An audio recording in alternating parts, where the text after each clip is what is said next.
My daughter faked a fall at home, shouting, "Dad, it's your fault. You hurt me." I called the medics who examined her. "There are no injuries. This is pure fraud." She panicked when she heard the police sirens, and what happened next turned our lives upside down forever. Before we continue, please subscribe to the channel and write in the comments what time it is where you are now. The crash shattered my sleep like a sledgehammer through glass. My heart hammered against my ribs as I bolted upright, pajama shirt twisted around my chest. The sound had come from the living room, something heavy hitting the hardwood floor. My bare feet touched the cold surface as I swung out of bed, adrenaline flooding my system despite the late hour. "Dad, look what you've done! I fell because of your mess." Diane's voice pierced through the darkness, sharp with accusation. I fumbled along the hallway wall, my engineering mind already trying to process what mess she could possibly mean. The house had been spotless when I went to bed. The living room appeared before me in shadowy outlines. Diane lay sprawled on the floor near the coffee table, her face contorted in what looked like agony. Her left leg was bent at an awkward angle, and she clutched it with both hands. "What mess? Diane, let me look at your leg." I moved toward her, scanning the room for whatever obstacle had supposedly caused her fall. The magazines were stacked neatly on the side table. The remote control sat in its usual spot. Even my reading glasses were where I'd left them, folded on the lamp table.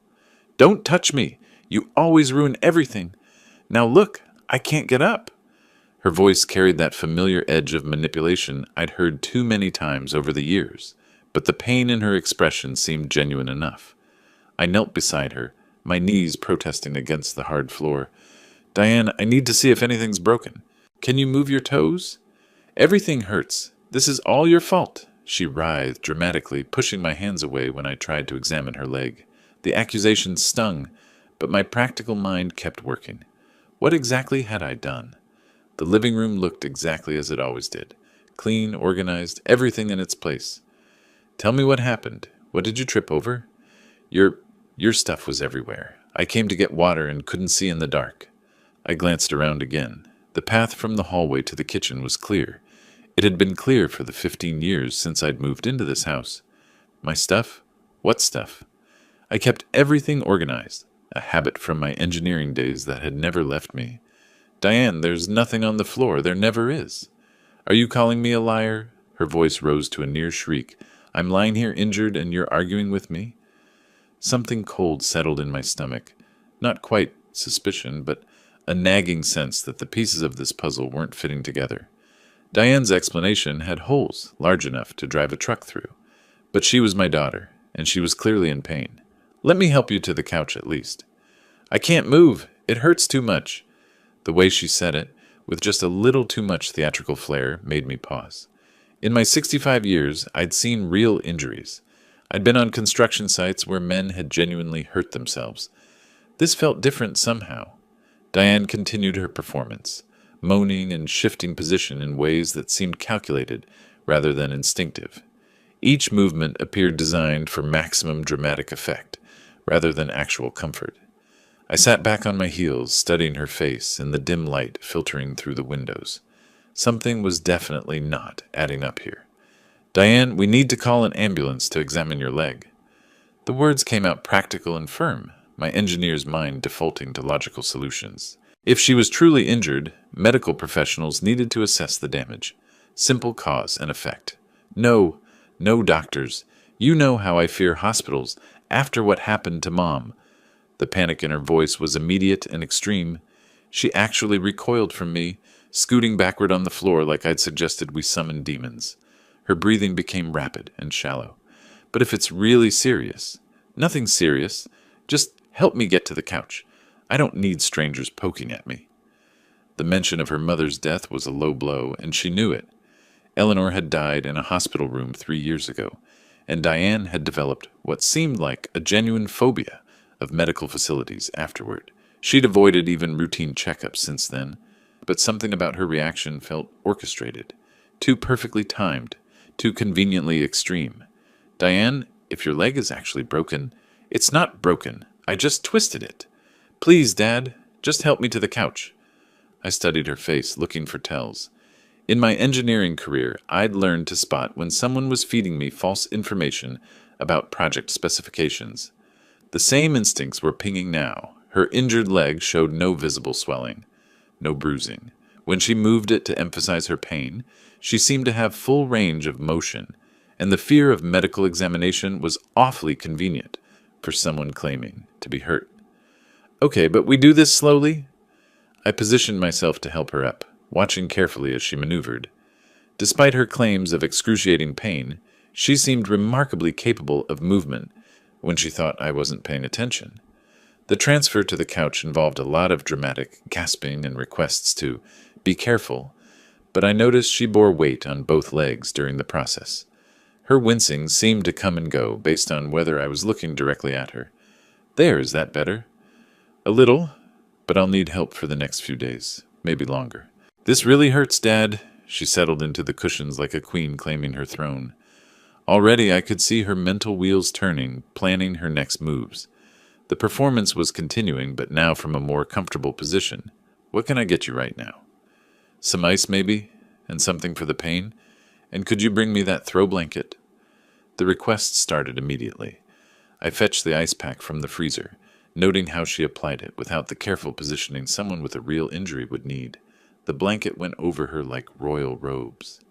Thank you, Dad. You're being so good to me. The gratitude felt hollow, manipulative, like she was buttering me up for something bigger. I retreated to the kitchen, ostensibly to get her water, but really to think.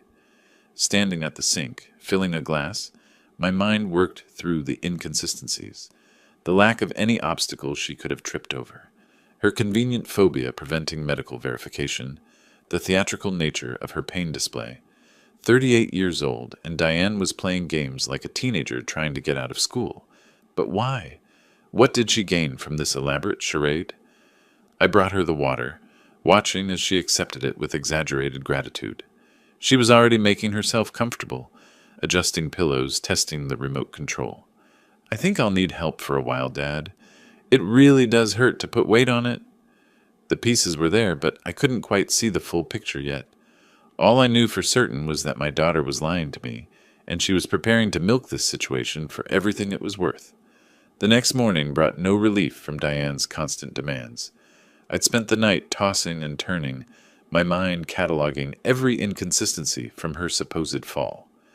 By dawn, I was exhausted and irritated, but she was refreshed and ready to play the role of injured victim to the hilt. Dad, could you bring me some toast? And orange juice? And maybe adjust these pillows? The request started before I'd even finished my first cup of coffee. This was going to be a long day. By 10 a.m., I'd already made 3 trips to the kitchen for different breakfast items she'd decided she wanted, instead of what I'd originally brought. The toast wasn't the right shade. The orange juice had too much pulp. The eggs were too runny, then too dry when I cooked new ones. Dad, I'm sorry to be such trouble, but I just can't get comfortable with this leg. Her apologies felt like calculated moves in a chess game, each one designed to make me feel guilty for any frustration I might be experiencing with her endless needs. Could you change the channel? This show is giving me a headache. I handed her the remote control, but she claimed her hands were too shaky from pain to operate it properly. So I became her personal channel surfing service, clicking through options while she provided running commentary on what she didn't want to watch. Actually, could you go back to that cooking show? No, wait, try the news. Oh, that's too depressing. Maybe something with animals? 20 minutes of channel hunting later, she settled on a morning talk show. For exactly 30 minutes. Then she needed a snack. Just something light, Dad. Maybe some crackers and cheese. Oh, and some grapes if we have them. The kitchen became my second home as I assembled her requests. When I returned with the perfectly arranged snack plate, she'd decided she wasn't hungry after all. But could I get her more ice for her leg? This pattern continued throughout the day. Every 30 minutes, like clockwork, there was a new demand. Different food, temperature adjustments, pillow repositioning, magazine retrieval. Each request delivered with that same tone of helpless gratitude mixed with subtle guilt-tripping. I know this is hard on you too, Dad, but I really can't manage anything myself right now. By afternoon, I was beginning to understand the scope of her manipulation. This wasn't just about getting help with a supposed injury. This was about having me wait on her hand and foot, treating her like an invalid who deserved constant attention and service. Could you massage my shoulders? All this lying around is making me stiff. The massage request was the final straw. I'd been fetching and caring for hours, and now she wanted physical service too. My hands worked the knots in her shoulders, while my mind worked through the implications of what she was doing. That feels so good, Dad. You have such strong hands. Her contentment was obvious. This was exactly what she'd wanted. Me as her personal servant, attending to her every whim without question. The supposed injury was just the excuse to make it happen. Could you do my feet too? They're cramping from being in one position. I moved to her feet, noting how she carefully positioned the injured leg to avoid any real examination. Her performance was flawless, but it was definitely a performance. As evening approached, the demands shifted to dinner preparations. Not just any dinner, but specific items that required multiple trips to the store because we didn't have the exact ingredients she suddenly craved. I'm sorry to send you out, Dad, but I really think some fresh soup would help me heal faster. 3 different stores later, I had the specific brand of soup she'd requested, along with the particular type of bread that would go with it perfectly. When I returned home, she'd decided she actually wanted pasta instead. That night, as I finally settled into my own bed after serving as Diane's personal assistant for 16 straight hours, my patience was running thin. The engineer in me had observed enough data points to reach a preliminary conclusion. My daughter was running the con game, and I was the mark. Tomorrow, I decided it was time to call her bluff. Enough was enough.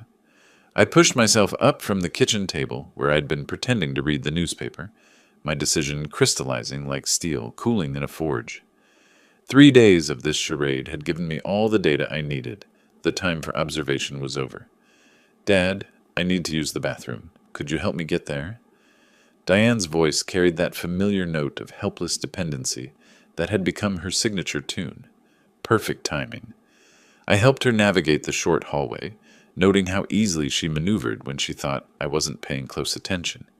Take your time, I said, closing the bathroom door behind her. The moment I heard the latch click, I moved with purpose toward the kitchen. My hands found the cordless phone on the counter, fingers steady despite the adrenaline coursing through my system. This was it. Time to call in the professionals. I dialed 911, keeping my voice low as the operator answered. I need an ambulance. My daughter may have injured her leg, but she's refusing proper examination. Sir, we're sending a unit to your location. Is the patient conscious and breathing normally? Yes, but she's very afraid of doctors. She claims she fell 3 days ago, but I'm concerned about the extent of her injury. I provided the address, 1247 Baxter Street, Echo Park, while positioning myself where I could monitor the hallway. The dispatcher was efficient, professional, asking the right questions about Diane's condition and our exact location. We should have paramedics there within 15 minutes, sir. Try to keep the patient calm and still. Thank you. She's been very resistant to getting help. The conversation lasted exactly 4 minutes. I hung up just as the toilet flushed, immediately returning the phone to its cradle and moving back toward the living room with practiced casualness. Everything okay in there? Fine, Dad. Just give me another minute. I settled back into my chair, picking up the newspaper again as if I'd never moved.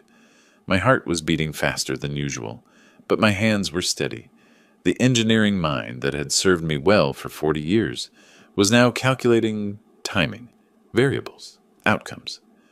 Diane emerged from the bathroom, performing her usual elaborate dance of pain and mobility. I helped her back to the couch, arranging pillows with the same careful attention I'd shown for days. Better? Much better. Thank you for being so patient with me, Dad. The gratitude felt more hollow than usual, tinged with something that might have been genuine affection. For a moment, I wondered if I was making the right choice. Then I remembered the massage demands, the constant food requests, the way she'd been treating me like a servant in my own home. Would you like some tea? That sounds wonderful. You're so good to me. I went through the motions of making tea, checking the clock above the stove. 12 minutes since I'd made the call. The paramedics would arrive soon, and then we'd see exactly what professional medical assessment would reveal about Diane's mysterious injury. The kettle whistled as I poured hot water over the tea bags. Steam rose between us like a curtain about to be pulled back. Everything would change in the next few minutes, and Diane had no idea what was coming. "Here you go. Careful, it's hot." "Thank you, Dad. What would I do without you?" Soon, I thought, we might both find out. The distant wail of sirens cut through the afternoon quiet like a knife through silk. I glanced up from my magazine, feigning mild curiosity while my pulse quickened, right on schedule. The sound grew closer, more distinct, until it was clearly heading toward our street. "What's that noise?" Diane shifted on the couch, craning her neck toward the window. "Sounds like an ambulance or something. Probably heading to the hospital. You know how busy emergency gets." The sirens grew louder, then suddenly cut off. Through the front window, I could see the red and white LA County Fire Department ambulance pulling up directly in front of our house. 2 uniformed paramedics were already climbing out, gathering equipment from the back of the vehicle. "Dad," Diane's voice had taken on a sharp edge of concern, "why are they stopping here?" Before I could answer, a firm knock echoed from the front door. I rose with what I hoped looked like genuine confusion, though my heart was racing with anticipation. "Good afternoon, sir. I'm Gregory Thompson, and this is Walter Ruiz with LA County Fire Department. We received a call about a possible injury at this address." Gregory was exactly what you'd expect from a veteran paramedic. Mid-40s, professional demeanor, carrying a medical kit with practiced ease. His partner Walter looked younger, more eager, scanning the room with alert eyes. I didn't call for an ambulance." The confusion in my voice was only partially feigned. "There must be some mistake." "Actually, sir, someone did call regarding a leg injury. Is there anyone here who might need medical attention?" I turned toward Diane, whose face had gone pale. She was gripping the arm of the couch so tightly, her knuckles showed white against her brown skin. "Well, my daughter did hurt her leg a few days ago, but she doesn't want to see any doctors." "I didn't call for help." Diane's voice jumped an octave. "I don't need an ambulance. There's been a mistake." Gregory stepped further into the room, his partner following with additional equipment. Their presence transformed the space, making it feel official and serious, in a way that cut through all of Diane's theatrical performances. "Ma'am, we're not here to force anything on you, but someone was concerned enough to request medical assistance. Would you mind if we just took a quick look? Sometimes injuries can be more serious than they initially appear." "No, I don't want strangers examining me. Dad, tell them to leave." But I could see the professionalism in Gregory's eyes, the way he was already assessing the situation. This man had dealt with difficult patients before. He wasn't going to be intimidated or dismissed easily. "Diane, this will only take 10 minutes, just to make sure everything's okay. These gentlemen are trained professionals." "Sir, we understand medical anxiety," Walter added, his voice gentle but persistent. "We see it all the time. But if there's a potential injury that hasn't been properly evaluated—" "I don't need evaluation. I just need rest." The panic in Diane's voice was real now, different from her previous theatrical displays. This was genuine fear, not of hospitals or doctors, but of exposure, of discovery. "Diane, please, let them do their job, for my peace of mind, if nothing else." I moved closer to the couch, playing the concerned father perfectly. The irony wasn't lost on me. For the first time in days, my worry about my daughter was completely genuine. I was worried about what these professionals were about to discover. Gregory was already setting up his equipment on the coffee table, his movements efficient and practiced. Walter positioned himself where he could assist, while also observing Diane's responses. "All right, ma'am.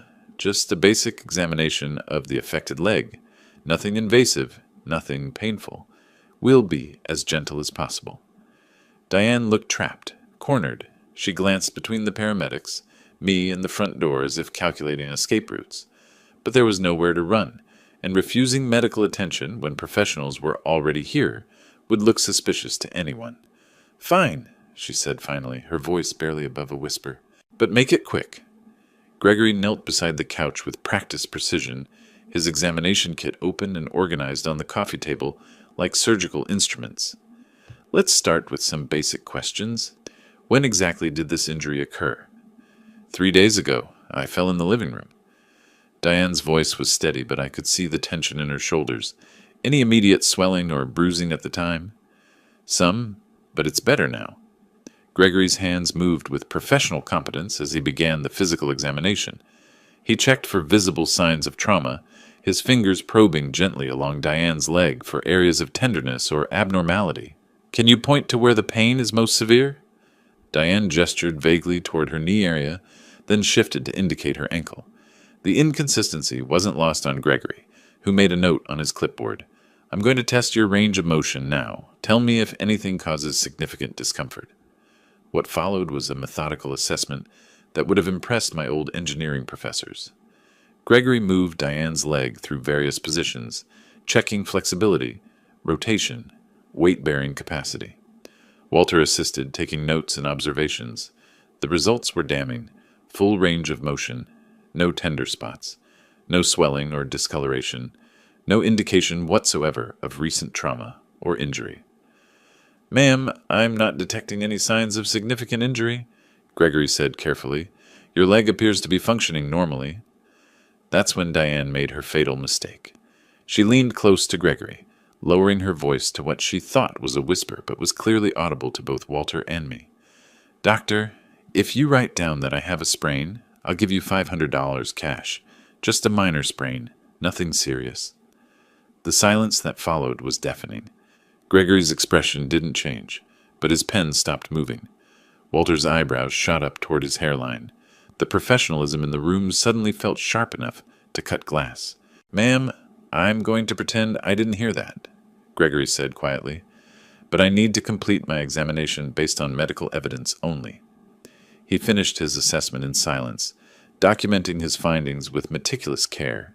When he was done, he gestured for me to follow him into the kitchen. Sir, could I have a word with you privately? We stepped away from the living room, where Diane sat frozen on the couch, probably realizing the magnitude of her error. Your daughter shows no signs of injury whatsoever, Gregory said quietly.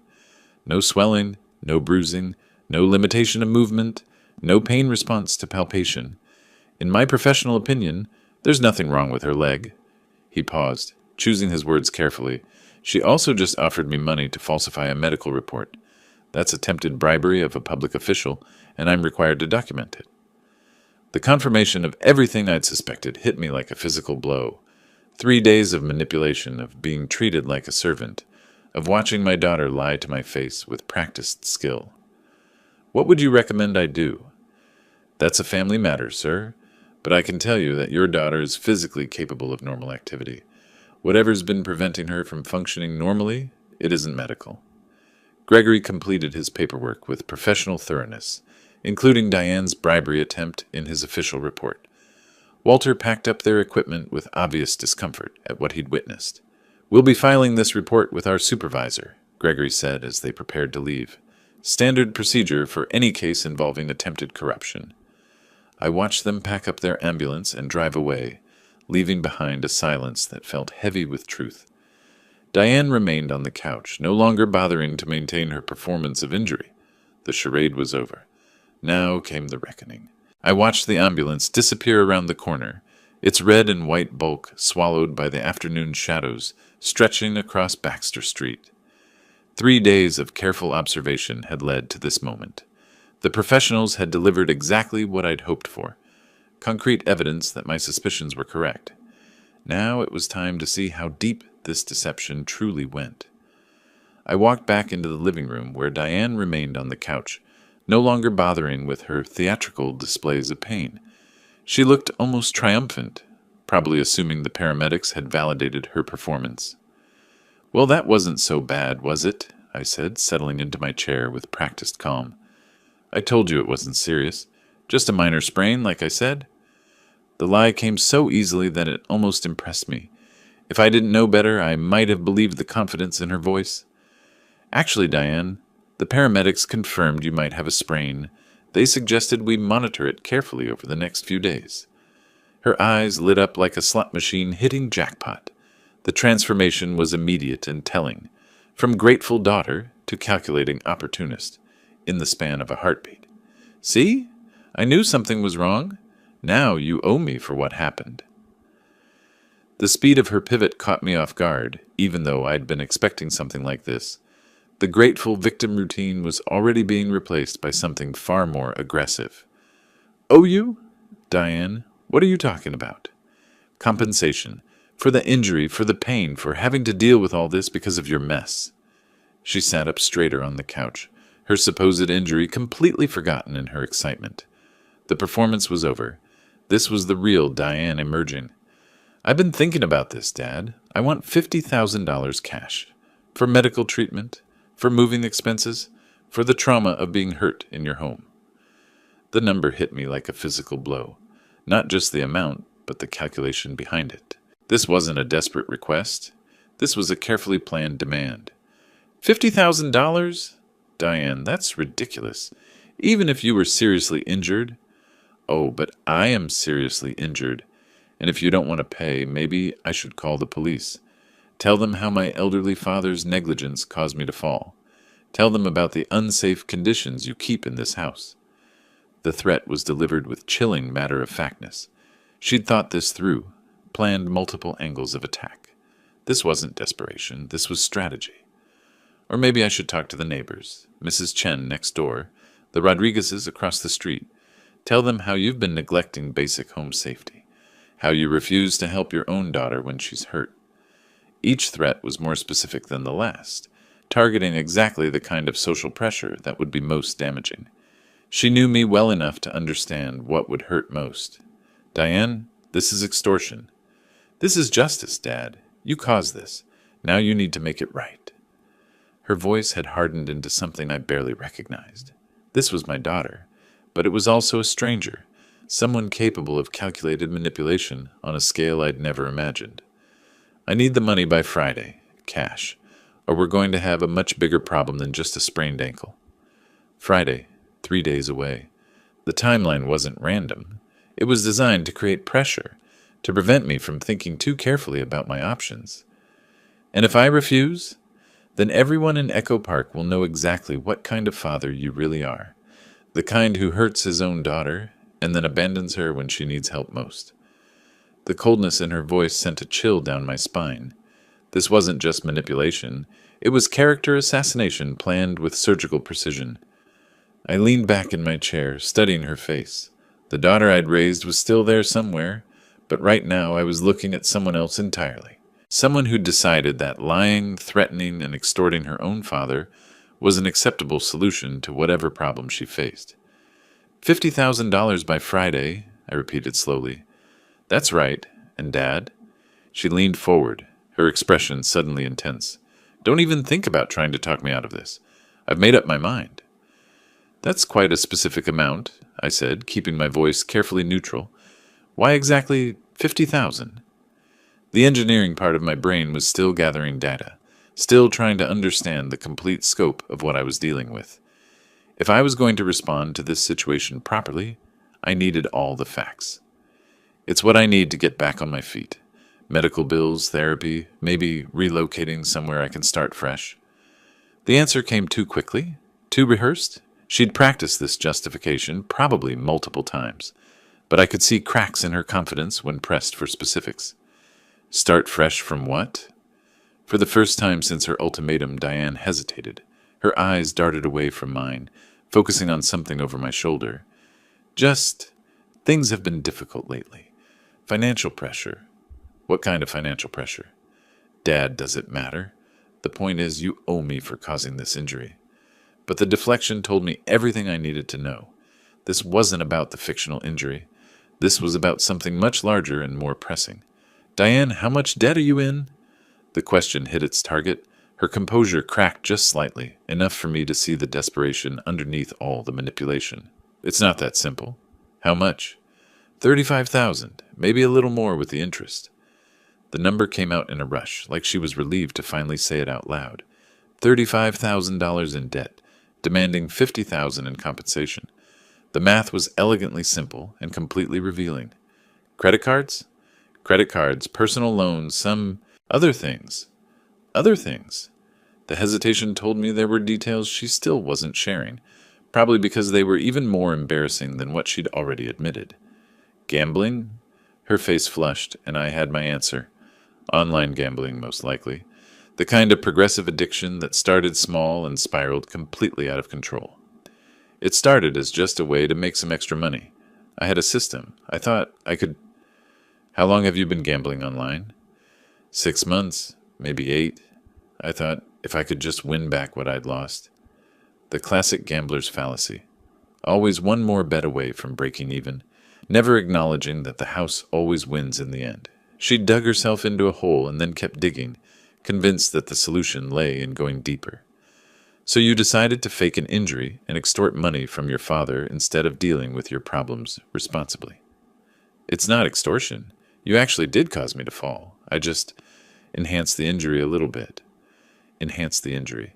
The euphemism was almost funny, if it wasn't so calculating. She'd convinced herself that elaborate deception was somehow more acceptable than asking for help directly. Diane, you've been lying to me for 3 days, making me wait on you hand and foot, treating me like a servant, and now threatening to destroy my reputation if I don't hand over $50,000. I knew you wouldn't help me otherwise. You would have just lectured me about responsibility and good choices. She was probably right about that. I would have lectured her. I would have insisted she face the consequences of her actions, find a job, work out a payment plan with her creditors. So instead of having an honest conversation with your father, you decided deception and extortion were better options. I thought it would be easier this way. Quick, simple, everyone wins. Everyone wins. The delusion was staggering. In her mind, manipulating me out of $50,000 was somehow a victory for both of us. And if I'd simply given you the money, what then? I would have paid off my debts and started over, been the daughter you wanted me to be, the daughter I wanted her to be, as if honesty and integrity were optional character traits that could be purchased with a large enough cash payment. Diane, do you understand what you're asking me to do? You want me to reward the most elaborate deception you've ever attempted by giving you enough money to do it again somewhere else. I wouldn't do it again. This would solve everything. But we both knew that wasn't true. Someone who would go to these lengths to avoid dealing with the consequences of their actions wasn't suddenly going to develop personal responsibility just because they'd gotten away with it once. I looked at my daughter for a long moment. This stranger who had been living in my house and lying to my face with practice skill. Diane, the paramedics found no signs of injury. You don't even have a bruise. The words hung in the air like smoke from an explosion. I watched her face carefully, cataloging every micro-expression as the reality of what I'd just said began to sink in. What? That can't be right. I have a sprain. No bruising, no swelling, no limitation of movement, no pain response to palpation. Gregory Thompson has been a paramedic for 15 years, and his assessment was unambiguous. Her mouth opened and closed without sound, like a fish pulled from water. The confident manipulator was gone, replaced by someone scrambling to understand how her carefully constructed plan had collapsed. Furthermore, you tried to bribe the medic for $500 to write down a false diagnosis. This is all documented in his official report. The color drained from her face so quickly I thought she might actually faint. That detail, the attempted bribery, was apparently news to her. She'd probably assumed her whispered offer had gone unnoticed. I didn't... $500 cash for a sprained ankle diagnosis. The exact words are recorded in the L.A. County Fire Department incident report. I pulled out my reading glasses and a folded piece of paper. Actually just a grocery receipt, but she was too panicked to look closely. Patient attempted to offer monetary compensation for falsified medical assessment. Offer declined and documented per department protocol. The fake quote was delivered with the same matter-of-fact tone Gregory had used, and it had the desired effect. Diane's entire body seemed to deflate. You can't. This isn't... In California, attempting to extort money through false claims and threats constitutes criminal fraud. When combined with attempted bribery of a public official, we're looking at potential felony charges. I'd done my research years ago when a contractor had tried to scam me with false damage claims. The legal framework was surprisingly robust when it came to protecting people from exactly this kind of manipulation. Dad, you wouldn't. I wouldn't what? Report crimes that were committed against me? Document threats that were made in my own home? She was fully panicking now, her breathing shallow and rapid.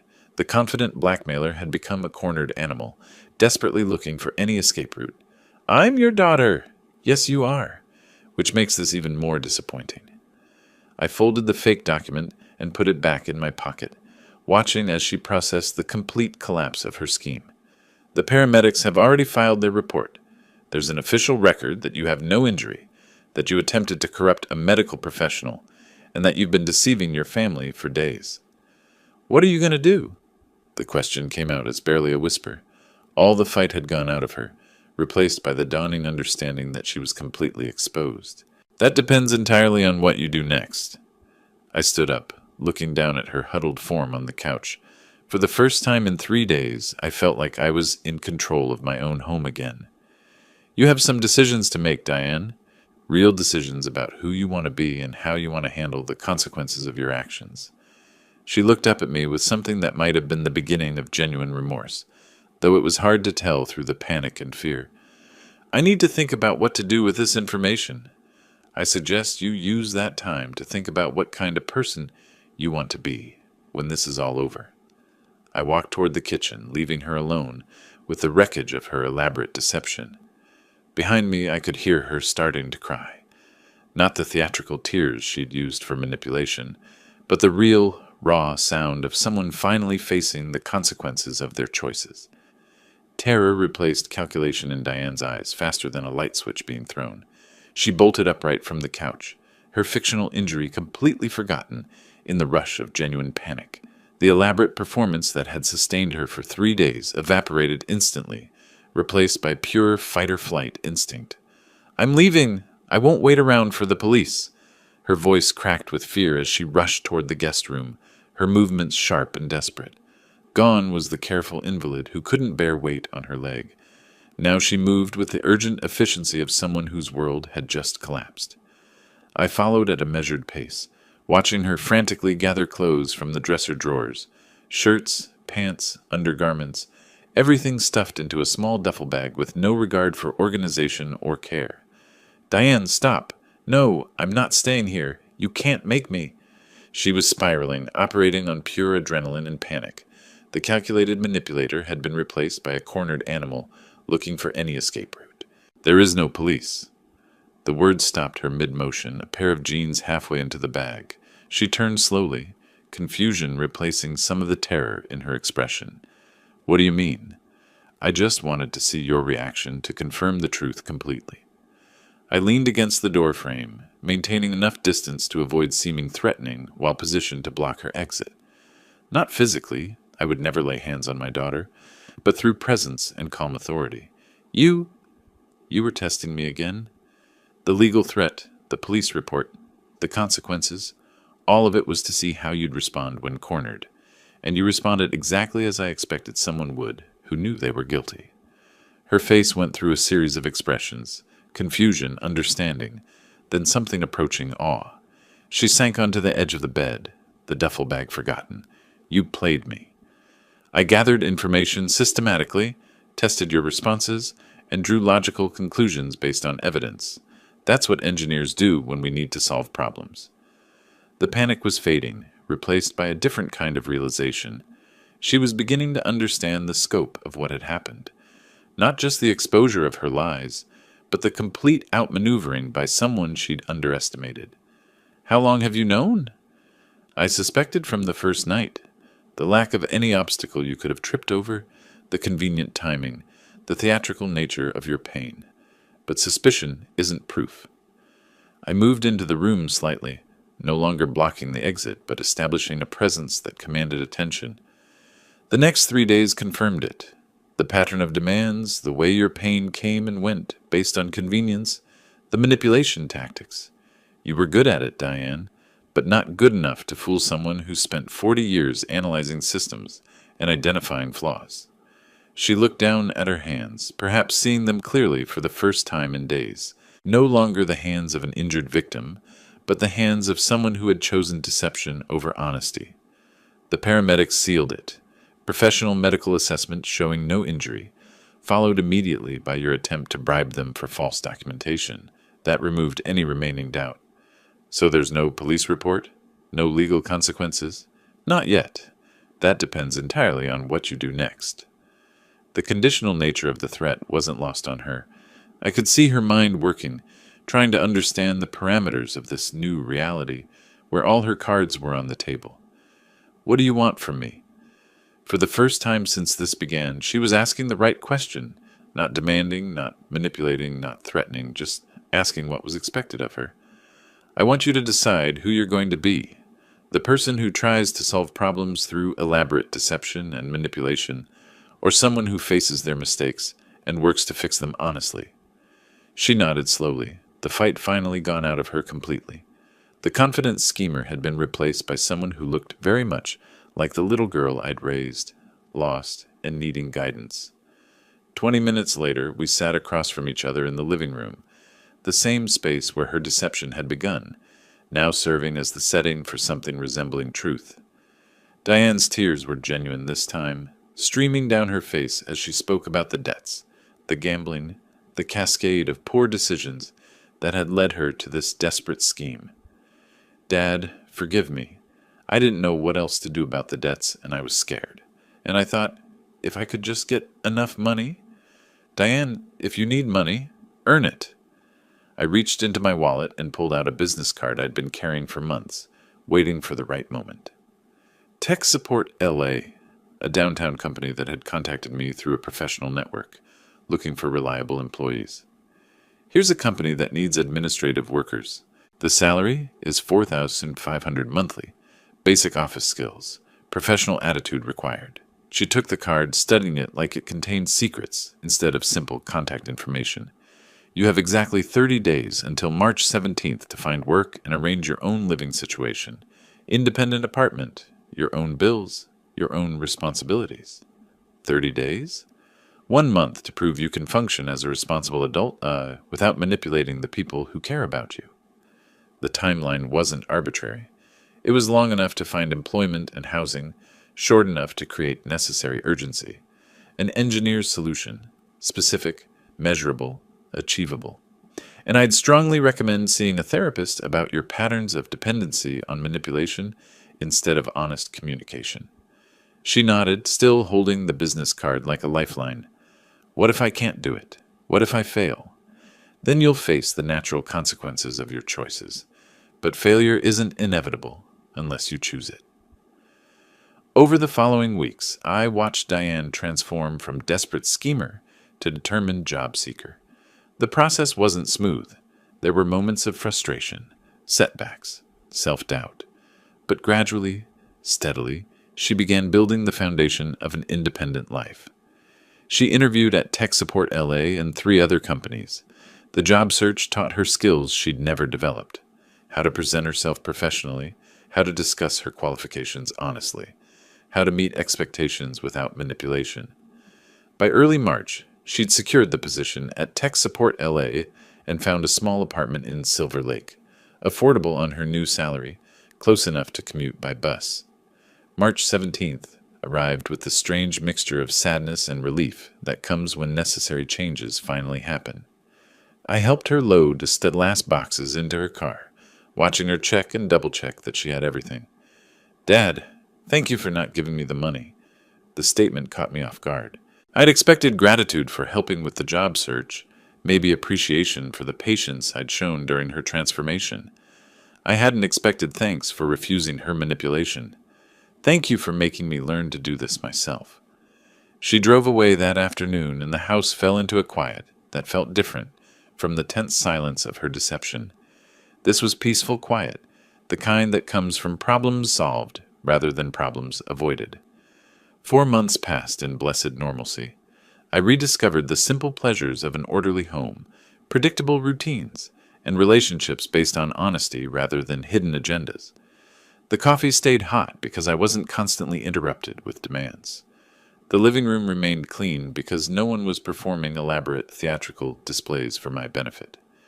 Yet despite the relief, I found myself occasionally wondering how Diane was managing her new independence. Parental concern doesn't disappear simply because tough love was necessary. The phone rang on July 17th, exactly 4 months after she'd moved out. The caller ID showed her number, and I felt my heart rate increase slightly. "Hi, Dad. This is Diane." Her voice sounded different, calmer, more confident, less desperate than I'd heard in years. "I wanted to thank you for the lesson you taught me." "How are you doing?" "I'm doing well, really well. I found steady work at that company you recommended. Salary 4,500 monthly, just like you said. I'm gradually paying off my debts. Should be clear in about 18 months if I stick to my budget." The specificity of her financial planning impressed me. No vague promises or wishful thinking, concrete numbers and realistic timelines. "I've been seeing a therapist too, like you suggested, learning about why I develop those manipulation patterns, how to communicate honestly when I have problems. I'm glad to hear you've taken responsibility for your life. I understand now that real love sometimes means being tough enough to let someone face their consequences. What you did wasn't cruel. It was necessary." The maturity in her voice was unmistakable. This wasn't the desperate daughter who had tried to extort money from me, nor the panicked woman who had attempted to flee rather than face reality. This was someone who had grown into the person I'd always hoped she could become. "Would you like to have dinner sometime? I'd like to show you my apartment, tell you about the work I'm doing." "I'd like that very much. I promise. No schemes, no manipulation, no hidden agendas. Just a daughter who wants to spend time with her father. How about next Sunday?" "Perfect. I'll cook. Nothing fancy, but it'll be honest food made by someone who's learned the value of honest work." After we hung up, I sat in the quiet living room where this entire ordeal had begun. The same couch where Diane had performed her elaborate deception now seemed to hold different energy. Not the scene of manipulation, but the starting point of necessary change. The engineer in me was satisfied with the outcome. Problem identified, solution implemented, results measured and verified. The father in me was proud of the woman my daughter had chosen to become when given no alternative but growth. Sometimes the greatest act of love is refusing to enable the behaviors that prevent someone from becoming their best self. Sometimes helping means not helping at all. The afternoon sun slanted through the windows, warming the space where truth had finally prevailed over deception. In 1 week I would see my daughter again, not as the desperate manipulator she had been, but as the independent woman she had chosen to become. Justice served, lessons learned, family healed. The revenge I had planned had become something much more valuable, the foundation for genuine relationship built on respect rather than manipulation. If you like this story, please like this video, subscribe to the channel, and share your impressions of this story in the comments. To listen to the next story, click on the box on the left. Thank you for watching.